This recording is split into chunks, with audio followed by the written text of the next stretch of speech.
Seminari për gjuhën, kulturën dhe letërsinë shqiptare fillon më 17 gusht dhe do zgjas deri më datën 28 gusht.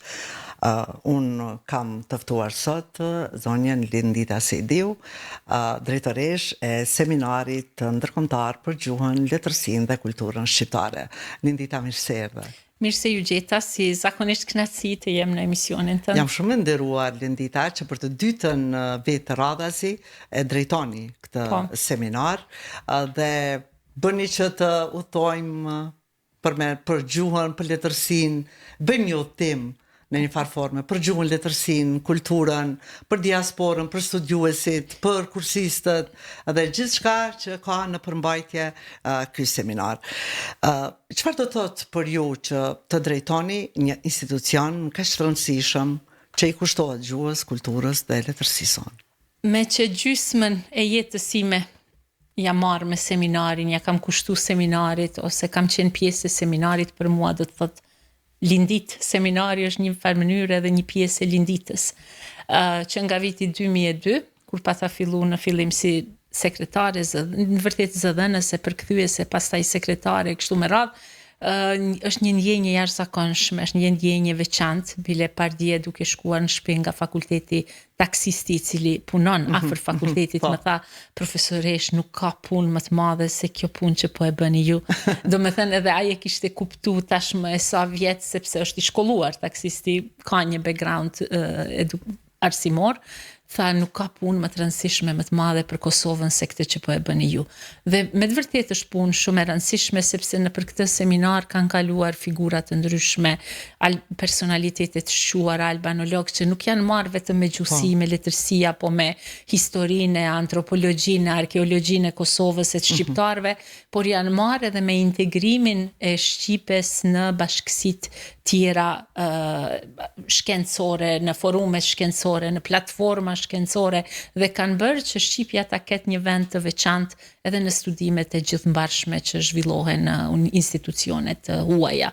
Për ne do të thotë shumë, ne si fakultet mburremi, jemi jashtëzakonisht krenar. Vitin e kaluar, pasi e përfunduam edicionin e 43, e marrëm edhe një mirënjohje nga Agjencia e Akreditimit e Kosovës për punën e madhe në ndërkombëtarizimin e Kosovës, të Universitetit Prishtinës, dhe është një nga ato investimet, them, jo vetëm njerëzore, humane, si burime njerëzore, por edhe shtetërore, financiare, sepse kjo i kushton shtetit Kosovës, që sjell gjithmonë dobi dhe asnjëherë nuk ka sjell, mund të them, dëme. Do me thënë, gjithmonë ka pas një feedback pozitiv, një rekomandim të qartë se seminari duhet mbahet dhe seminari po e zhvillon dhe po e ngrit ma shumë, do me thënë, jo vetëm çështjen e Shqipes, jo vetëm çështjet shkencore, kulturore, akademike, didaktike, kështu me radhë, por edhe çështjen e integrimit të Kosovës në forume ndërkombëtare. Çka e karakterizon si vjet? Seminaret i kanë ato shtyllat themelore që ne kryesisht nuk duam t'i ndrojmë, jo që nuk mundemi, por që duam t'a ruajmë traditën, sepse kjo traditë ka qenë e suksesshme. Për shembull, ciklet e ligjëratave i mbajmë në mëngjes, referimet në mbrëmje, 2 ditët e fundit, por kjo ka të bëjë me strukturën, si strukturë. Çdo vit seminari ndryshon nga seminari i kaluar për shkak se sillen tema të reja. Sillen punime të reja, janë rezultatet shkencore që ato që e dallojnë. Diçka e veçantë këtë vit ka të bëjë me një grup. Në të vërtetë në vitin e kaluar me kolegët tanë ishim në Mandric, në Bullgari, dhe me një projekt që kishte financuar Ministria e Arsimit, dhe atje u ballafaquam për herë të parë, i pam për herë të parë folësit e fundit të Shqipes. Ishin moshë të shtyer, pleqëri 70-80 vjeç, dhe pam se si po vdes dukshëm gjuha. Me thënë, ajo Shqipja e shekullit 16-17, me plot huazime nga bulgarishtja, greqishtja, dhe aty për aty sa ishim në shtator vjet pas seminarit, me kolegen Mimozën nga Departamenti i Ballkanistikës, i thash Mimoz, ne do t'i ftojmë vitin, se ishte projekti i saj, ne do t'i ftojmë, thash, vitin tjetër këta njerëz në seminar. Ata nuk kishin ardhur asnjëherë në Kosovë. Dhe si vjet e veçantë kësaj seminari është që për herë të parë po i sjellim folësit e fundit të Shqipes. Kur po them folësit e fundit të Shqipes në Mandric, për arsye se mosha e tyre mesatare është 70-80 vjeç. Edhe të rinjt nuk e flasin gjuhën, të rinjt nuk jetojnë më në fshat, kanë ikur, janë shpërngulur në qytetet e mëdha, janë integruar, aty këtu e din ndonjë fjalë. Gjuha shqipe e Mandricës është në stadin e fundit të ekzistencës dhe ndoshta është shansi i fundit që këta folës të takohen në Prishtinë me studiuesit tanë, ti regjistrojnë, po do t'jenë edhe, do t'jetë interesante kjo edhe për televizionet, për radiot, që t'i keni në takime dhe t'i ruajmë ato ingjizime si një dëshmi e një prezence të Shqipes aq larg, do me thënë atje në kufi me Greqi. Unë kisha vjetë Lindita nga Bielorusia, Maria Mazorova, Morozova, dhe isha e entuziazmuar të drejtën për sado i vogël që isha i departamenti i albanologjisë në Bielorusi, me entuziazmin. Në Peterburg janë ata, po. Dhe ishin një entuziazm i pashoq për Shqipën me pak. Po, Morozova si vjet nuk do të vi, edhe pse ajo rregullisht vjen, po ka pas disa telashe të saja, do të vi, po e presim Rusakovin, do të vi Noviku, mori vizë dje ose pardje nga ambasada e Kosovës në Tiranë, sepse ajo është edhe konsul nderi. Dugushina ka paralajmëruar, por nuk e di ma do të vi ajo, do me thënë kemi përsëri pjesëmarrës të albanologjisë nga Rusia, nga Peterburgu, por atë departament vogël ata e kanë themeluar që është në kohën e Desnickajës. Ata kanë qenë një nga të them kështu fajtorët në thojza kryesor për studimin e Shqipes shqiptarëve të Ukrainës, ku kishin pas në mundësi të shkonim në Ukrainë, ta hulumtonin atë territori cili tashmë është nën okupimin e Rusë, nëse nuk gaboj, sepse është ajo pjesa e Odesës, edhe ata i kanë të gjitha të ruajtura, të regjistruara, të shkruara, të dëshmuara, prandaj mbeten arkiv e vërtet. Njësoj do të ndodhe edhe me Mandricën pas një kohe, ndoshta do të ketë aty këtu ndonjë folës, por këta folësit burimor, folësit që jetojnë në fshat, janë shumë interesant që vinë në Kosovë. Mos të harroj se këtë ardhje ka mundësuar edhe ambasada bulgare, ne kemi kërkuar edhe ndihmë nga ata, sepse kishim të pamundur të shkonim të merrnim atje, janë diku në fshatrat e thella të Bullgarisë, ata do t'i sjellin në Kosovë, ndërkaq ne do të kujdesemi që t'ju bëjmë një farë një koçirllëku sado kudo. Një e veçantë tjetër e seminarit është që do t'i kemi diku 19 ligjërata si vjet, shumë më shumë se viteve të kaluara. Mos të them për gjysmë më shumë, ndoshta. Do me thënë ligjërues të ftuar që do të flasin për tema të ndryshme, duke filluar nga Arbreshët, Altimari, pastaj nga Arbneshët e Zarës, për shkak të 300 vjetorit të ngulitjes vendosjes arabneshëve në Zar, do të vjen Dina Bushi që edhe do të mbajë edhe një koncert bile artistik bashkë me kitaristen Melita Ivković të martën më 18 gusht. Pastaj do të kemi ligjërata nga Ardian Vebiu, Ardian Marashi, New Yorku, Parisi, janë studiues tanë që jetojnë në vende tjera. Do të kemi Vjosa Musliu nga Brukseli, nga fusha e shkencave politike, diskurseve politike, pastaj Robert Pichler nga institutet e ndryshme për Evropën Juglindore, antari i Akademisë Shkencave të Arteve të Austrisë, Kujtim Shala, Raman Pacharizi nga studiuesit vendor, që do të merren kryesisht me temat bosht që lidhen, domethënë me seminarin. Do të kemi një jurist që vjen nga Italia, nga shkolla e Firenzës, Alessandro Simoni, dhe do të mbaj një ligjëratë ku krahason ose ku flet për marrëdhëniet, raportet e sistemit juridik në Shqipëri dhe sistemit juridik në Itali. Monika Gjenesi nga Lecce, Nebi Bardhoshi si antropolog, Arben Hajdari me Gotartin do ta prezantoj një ligjëratë për zbulimet e tyre të fundit në Ulpian, e kështu me radhë, domethënë kemi Lea Ypin, shumë folur, shumë pritur nga shumë, sepse po. Arbresh kemi shumë Arbresh që kanë paralajmëru, po nëse nuk gaboj, këto ditë e fundit kemi edhe një 3-4 anulime të preardhjeve për arsye shëndetësore, çka po diun, por si vjet do të vi një zotëri, një aktivist arbresh, Luis De Rosa, i cili ka qenë në Prishtinë mos them para 30 vjetëve, më shumë, ndoshta edhe para 2000-shit. Në kohën kur ka fillu seminari, vitet 80, edhe ai po kthehet pas një kohe të gjatë, bashkë me Gioacchino Desiderio, bile dje më lajmëruan që nisen nga Durrësi do të vinë me autobus, me siguri kanë edhe ndonjë banesë në Durrës. Përndryshe do të vinë edhe Emilia Conforti nga Calabria, pastaj kemi një koncert të një kantautori arbresh Giorgio Fusca nga Hora Arbreshe nga Sicilia. Programi është shumë i begat, por kemi pas shumë interesim kur e kanë dëgjuar që po vjen Lea Ypesi, një nga top 10 filozofet botërore, por edhe shkrimtare, kohëve të fundit se i shkroi dy vepra edhe në anglisht edhe në shqip, i kishte një interesim të madh. Ne kemi ftuar edhe Jehona Kicaj, edhe në fillim patëm një farë ideje se do të organizojmë edhe një tryezë që lidhet me letërsinë e shqiptarëve që shkruhet në gjuhë të huaja, por pati pastaj anulime, pati edhe angazhime tjera, Jehona dhe nuk arriti që të vinte. Domethënë ideja ka qenë, kemi shkruar edhe pajtim Statovcit, domethënë kemi pas edhe ide tjera që t'i realizojmë gjatë seminarit për letërsinë që po zhvillohet jashtë Kosovës, jashtë Shqipërisë, por fatkeqësisht nuk arritëm të gjithë t'i sjellim. Sigurisht gjithmonë do të ketë një. Besoj që në të ardhmen janë ide të mira që të realizohen edhe nga të tjerët, por mirë është që po vjen Lea, kemi një interesim shumë të madh edhe nga mediat. Lea është një prurje e mirë. Kemi un kam më është bombardu inboxi im nga kërkesat për të pas një intervistë me të, siç duket Lea do të qëndroj shumë shkurt, sepse ajo vjen nga Shkupi, rrin një natë dhe vazhdon për Ulqin. Kështu që do ta ka vështirë, domethënë ndoshta të realizojnë një intervistë. Po me kursistët e gjuhës. Pjesa shumë e rëndësishme e seminarit janë kurset e gjuhës, domethënë si vjet për herë të parë kemi ndarë në 5 nivele. Vitin e kaluar ju pata tregu që i kemi ndryshuar pak edhe materialet, domethënë kemi bërë trajnimet mësimdhënësve, si vjet kemi ndarë nivelet A1, A2, B1, B2 që përpara nuk ka qenë.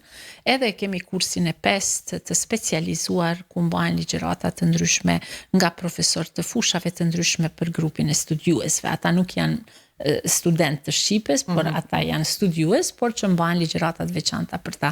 Grupi i treti ka diku 27-30 vet, ndërkaq këto grupe tjera janë grupe më të vogla, edhe janë diku 8 grupe të studentëve. Mos të harrojmë se zakonisht ne në fillim paraqiten shumë, konkurrojnë 200-300.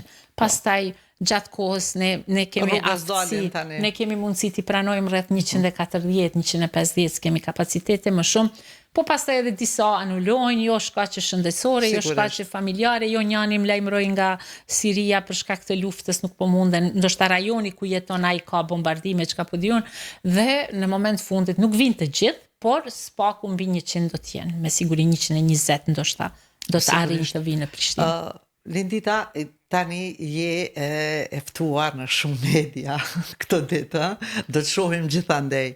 Sa mendon që po ndikojnë mediat në zhvillimin e gjuhës? A e din Fatmire që unë mbaj mend, kur isha sekretare në vitin ndoshta 2003-2004, edhe ka pas gjithmonë duhej ne të organizonim një lloj konference për medje, ku i ftonim të gjithë medjet në fakultet, dhe ata vinin dhe ne i njoftonim për seminarin. Tash këto medjet, më thënë, teknologjia na ka lehtësu punën shumë, dhe unë e dërgoj një njoftim, po e zëm në të gjitha redaksit, mbrenda gjysmë ore, mos me thënë, ndoshta ma pak, mbrenda disa minutash, më vinë pyetjet, unë nuk e din që nga e hëna non-stop kam qenë për radio, non-stop në për intervista, me shkrim e me goj, do me thënë, edhe kjo e bën PR-in më të mirë për seminarin, do me thënë atë komunikimin me publikun, njoftimin e publikut. Mos të harroj se gjatë seminarit ligjëratat që mbahen e i prezantojmë live në Facebookun edhe në Instagramin e seminarit, kështu që i kanë mundësi të dëgjojnë ligjëratat live edhe në Shqipëri, edhe në vende tjera, dhe ata persona që nuk arrin të vinë në seminar nëse janë antar të Facebookut të seminarit, që është seminari ndërkombëtar edhe është logoja e kuqe, po zyrtar, ata mund të hyjnë edhe t'i dëgjojnë live, sepse është janë të hapura për gjithë publikun. Bile vitin e kaluar një profesoresh nga Tirana më tha jam kënaq, sikur me qenë në Prishtinë, se nuk është ndjenja e njëjtë. Seminari nuk është veç organizim i konferencës, sjellje rezultateve. Seminari është edhe rrjedhëzimi. Unë mendoj që kjo është pjesa më e rëndësishme. Unë e mbaj mend që në këto 20 vjetët e fundit ne kemi bërë marrëveshje të shumta ndërkombëtare, pikërisht për shkak të njerëzve që janë takuar, njerëzve që kanë kontaktuar, njerëzve që kanë pirë kafe, kanë pirë birë, e kanë ndejt bashkë, e kanë dalë, kanë hangër, e kanë pi bashkë dhe në fund kanë arrit marrëveshje të rëndësishme ndër universitare ose edhe çka po diun institucionale në përgjithësi. Për shembull, kredit që disa nga studentët i marrin në këtë seminar ju pranohen në universitetet e tyre, do me thënë është valorizimi i asaj pjesës shkencore, akademike dhe didaktike të mësimdhënies, pranohet në universitetet tjera. Kjo na bën me undi shumë mirë. Kohëve të fundit edhe Universiteti i Prishtinës i pranon, i pikëzon, i krediton këto punimet shkencore që paraqiten si pjesë e konferencës në seminar, edhe për doktorantët tanë. Dhe kjo ka bërë që kohëve të fundit të kemi një interesim shumë të madh të gjeneratës së re për seminarin. Kjo na gëzon më shumë që mos natyrisht si vjet kemi pas një invazion shumë të madh të kërkesave të aplikimeve të rinjve nga Shqipëria dhe nga Kosova. Ndoshta edhe këto janë arsyet. Edhe kjo është mirë sepse rrit vlerën, sa më shumë që ka sasi ajo dikun edhe do të ketë filtrim. Kur ka filtrim, ka cilësi dhe bëhet. Prandaj edhe tradita mbajtjes së tij është kaq e gjatë, Lindita. Kur duhet vendoset një kufi mes zhvillimit natyror të gjuhës edhe rujtjes së normës gjuhësore, Lindita? Kufiri është vështirë me dallu, po unë mendoj që gjuha norma, gjuha standarde ka atë pjesën e veçantë ku të përdorimit të saj. Për shembull, ky është njëri nga vendet ku ne, edhe pse është podcast, edhe podcastet janë pak më jo formale, konsiderohen tash në këtë botën e mediave, norma gjuhësore do duhet të përdorej në ato vende ku e ka vendin. Sipas vendit, edhe që do të thotë në institucione, në pjesën e shkruar, në televizion, këtë varet nga qëllimet, nga politikat gjuhësore, se ka edhe radio dhe televizione që e ka në statutin apo në kontratën e vet që nuk ka nevojë ta përdor, ato janë kryesisht to privatet natyrisht, po në institucionet publike, në institucionet ku duhet patjetër do duhej të respektohej kjo.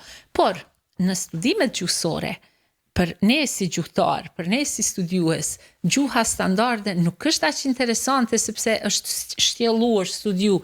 Më të rëndësishme neve na dalin ose më interesante studimet që kanë të bëjnë me këto forma dialektore, me format mos t'i them të ndryshme nga ajo e standardit, për arsye se ato japin një pasuri tjetër gjuhësore që është interesante për studiuesin. Për shembull, unë i shoh edhe këta të huajt kur vinë, ata nuk merren këto hulumtimet e thella dialektore që bëhen, nuk merren më me standardin, ata mund vetëm ta krahasojnë në standard dhe kështu, por hulumtimet e vërteta bëhen në terren, e në terren nuk flitet standardi. Në fshatra, në rajonet të ndryshme të thella, pastaj janë interesante kur krahasohen këto trajta me standardin, po janë interesante edhe kur studiohen nga aspekti historik me gjuhë tjera në kontakt. Prandaj unë shpesh herë edhe kam thënë edhe në televizion edhe kudo që janë prezantu, studiuesit e huaj më të mirë të Shqipes janë ata që studiojnë Shqipen në kontekst ballkanik, në kontekst të gjuhëve tjera, sepse Shqipja historikisht nuk ka ekzistuar vetme, nuk ka qenë izoluar.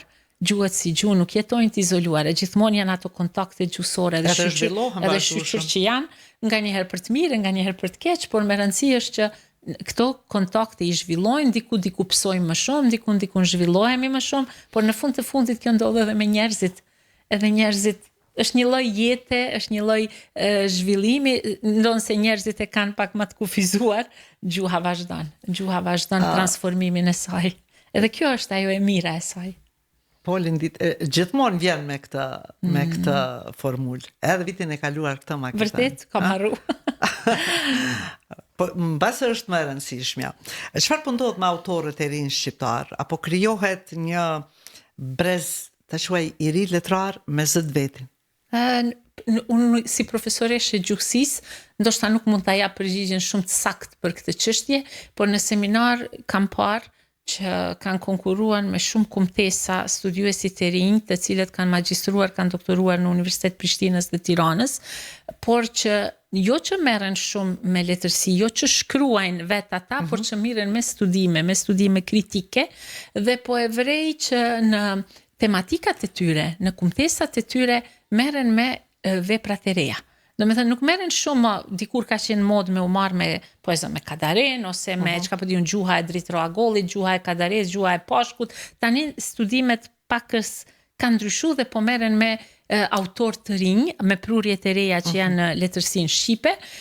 Tani tregu është shumë i gjerë. Nuk ka një monopol, them kështu, edhe ndoshta edhe më mirë është kjo që bëhet.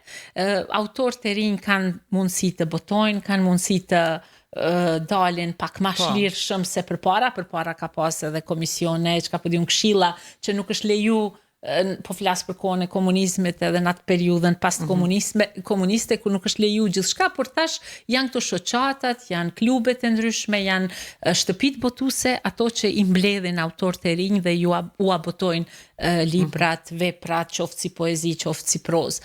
Sa më shumë prurje që autorët e rinj në përgjithësi, unë e shoh në universitet me këtë pjesën e studentëve tanë të magjistraturës e doktoraturës, një e mirë e re për ta është se ata tash i lexojnë edhe letërsitë në gjuhë të huaja. Përpara letërsia gjithmonë ka ardhur si e përkthyer. Domethënë ose nga serbo-kroatishtja ka qenë pak njerëz që i kanë folur, nuk ka qenë si tash. Tani këta i flasin gjuhë të huaja, i lexojnë letërsitë në gjuhë të huaja, në gjuhën burimore, mos them të huaja, në gjuhën në cilën është shkruar, dhe ndoshta kjo e rrit edhe pakat idenë e krahasimit, e komparativizmit dhe marrin ide të reja edhe nga letërsi tjera që zhvillohen. Pastaj ekzistojnë shumë rezidenca letrare, do me thënë ekzistojnë bursa, grante të cilat po u amundsojnë tash studentëve të masterit të doktoratës të dalin edhe jashtë Kosovës, të shohin se cilat janë trendet jashtë.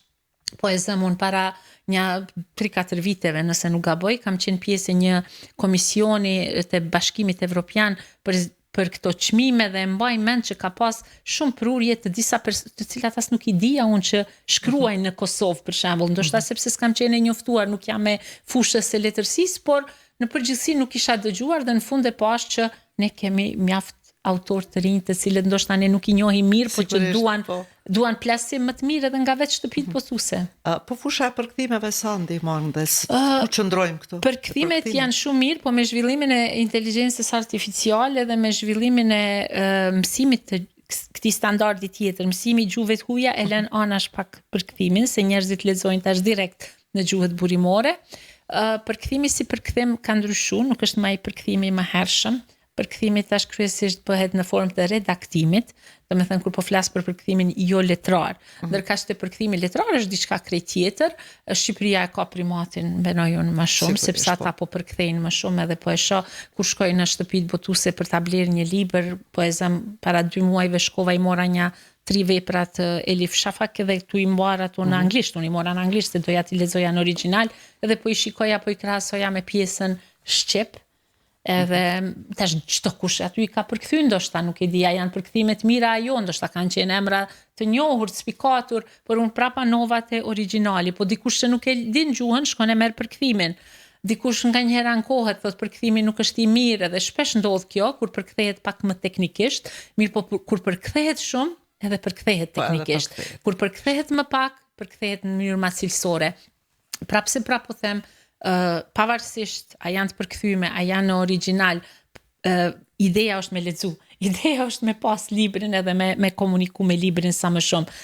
Te studentët ta nuk e vrej ndoshta shumë atë problem, se ne jena fakulteti filologjisë, por unë ma shumë brengosem për këta në shkollën e mesme ose më të vegjël, se nuk kanë edhe shumë literaturë. Kohëve të fundit kanë filluar shtëpitë botuese, po i përkthejnë edhe disa libra që janë pak më interesant, ma thrilling thonë këta anglezët, do me thënë ma që i mbajnë kështu në kureshtje fëmijët, sepse ka kaluar ajo koha e lektyrave të viteve 80-ta, 90-ta, askush më nuk ka qef me lexu një letërsi e cila nuk ekziston. Përmbajtja është e mërzitshme, nuk përkon me aktualitetin, janë gjëra të cilat as nuk i kuptojnë. E kjo ndoshta një kohë pa të ndikuar edhe te mos leximi i fëmijëve. Por unë po e shoh tash edhe ndrojnë gjërat do të ndryshojnë. Ideja është vetëm mos të lejojmë që teknologjia të përfshijë gjithçka dhe të mos merremi më me librin, qoftaj si libër elektronik ose si libër tamam libër i shtypur. Ideja është që t'i ruajmë janë këto mos më thanë kështu rekuizita të cilat duhet i kemi gjithmonë, sepse janë pjesë e njerëzimit me mijëra vjet. Edhe është gjuna me na u zhduk edhe këto si ajo gjuha e shqiptarëve të Mandricës. Lëndit, për të dytën herë radhazi drejtoreshe këtij seminari dhe të kam pa që ke qenë edhe prezente kur janë mbajtë kumtesa, kur janë paraqit studime. A ke pas ndonjëherë atë mendimin që ja ka vlejt kjo punë? Më shumë e kam pas mendimin që ja ka vlejt se sa që s'ja ka vlejt. Ka edhe raste kur themi, prita më shumë. Ka edhe raste kur për shembull ndryshe ndoshta prezantohet abstrakti, ndryshe del. Ka edhe as raste, por ajo se ajo mund ta ketë një herë një shans. Hajde, maksim një shans, dytën nuk ja japim nëse prezanton për ezëm dytën, po them po zakonisht e kemi këtë idenë që ja ka vlejt, sidomos kur ka pas prezantime, ligjërata të autoriteteve ose të njerëzve. Për shembull vitin e kaluar patëm një sesion për historinë e Shqipës edhe ishin diku një 4 ose 5 studiues të rinj, 24-5 vjeç, para mendo sa djali im tash, edhe flisnin për para historinë e Shqipës, për prejardhjen e gjuhësisë e Shqipës, për i gjuhësinë indo-evropiane, për trajtat gramatikore, gjuhësore të kohës, e cila vetëm mund ta konstruktojmë sepse nuk kemi informat për atë kohë, por ata duke u nisur në fakte që ekzistonin për gjuhë tjera ose që ishin për indo-evropianishten, i nxirrnin edhe përfundime duke krahasuar Shqipen e sotme, trajta dialektore të saj me ato format e vjetra. E tash më kujtu bile edhe një fjali e njërit prej atyre doktorantëve, ata kanë doktoraturën e tyre në Universitetin e Bazelit, kur mbajtaj sesion, thash, o zot, shqyr këtë gjuhësinë historike kemi në duart sigurta. Se në Kosovë, në Shqipëri, shumë pak njerëz mirën me gjuhësi historike, është pjesë shumë e vështirë, e gjuhësisë edhe është pa i ditë gjuhët e vjetra është probleme u marrë me të, si për shembull greqishtja vjetër, latinishtja, ose se do duhej vazhdimisht me u kthy mbrapa në diakroni, edhe kur dolën këta djem thash bile këtu e kemi Shqipen në duart sigurta, ndoshta edhe ne e përgatisim një kuadro duke ju falendru këtyre djemve. E njëri nga ta më tha, Gerard tha, është holandez me prejardhje, tha, lindit, pse nuk na e mbani një kurs të gegnishtes? Sepse për ne, tha, ajo tha, është me rëndësi si studius të huj. Nuk është ta me rëndësi vetëm gjuhën standarde, tha, ne e lexojmë në shtyp, në shkrim, me gjithkund. Tha, ne na interesojnë format gramatikore, ndryshimet, zhvillimet e Shqipes gegnishtes. Prandaj edhe në temë boshtë, si vjet, e kemi pas të gjuhësia, ka qenë propozimi imi që nga fillimi prej vitit 2000 këndej.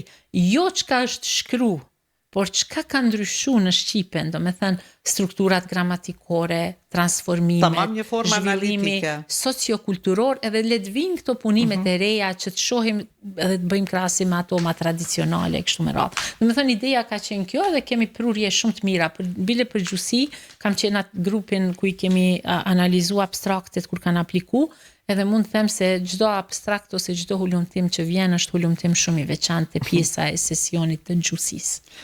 Lindit, çfarë dëshironi të mbetet nga edicioni si vjemi këtij panajiri, pasi të mbyllën dyert e tij? Dua që në fund seminarit këta njerëz që vinë në Prishtinë të dalin me përshtypje të mira, mos të kenë përshtypje të këqija fare.